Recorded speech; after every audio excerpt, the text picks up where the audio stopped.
When it comes to gun safety in America, we all have to agree, whatever your view is, that we have too much gun violence, that we are alone in humanity for the level of violence we have in our own communities. This is not a war zone, but we have 90 people dying from gun violence virtually every day.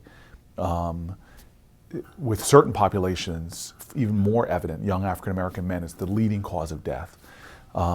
We have a Virginia Tech every day in terms of just the number of people who succumb to murder and that type of related gun violence. And so I don't care who you are as an American, this is an unacceptable reality. And for us to have built a level of tolerance of this is, to me,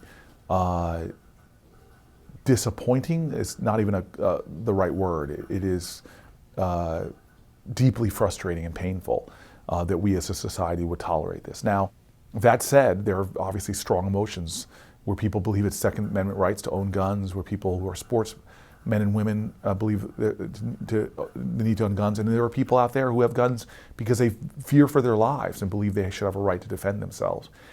I am one of those people that believes that we could respect those three groups. People who are strident on the Second Amendment, people who believe that they need weapons to protect themselves, and people who are sports, especially people who are in it for the sport. That we can do common sense gun safety things that can make us all safety, including people who have guns.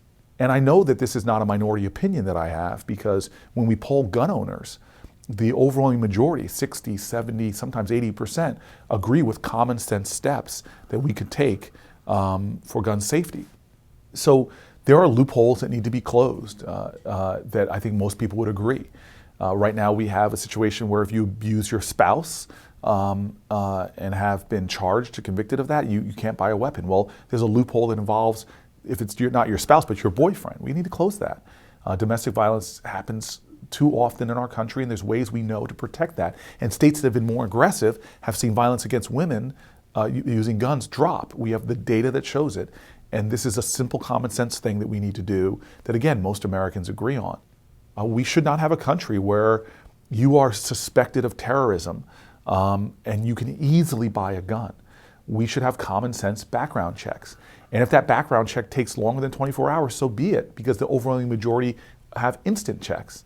So because there's such a realm of common sense things that don't infringe those groups I mentioned earlier, the question is why aren't we doing them? And that's something that I believe is reflective of all of us, and our sense of urgency and demand is not what it needs to be to get Congress to move.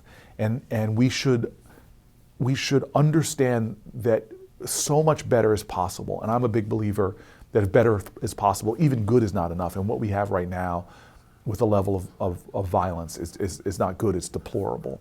So my hope is that we can just find that common ground, that common sense reality, do the things that are going to protect ourselves. Remember what happened in Paris.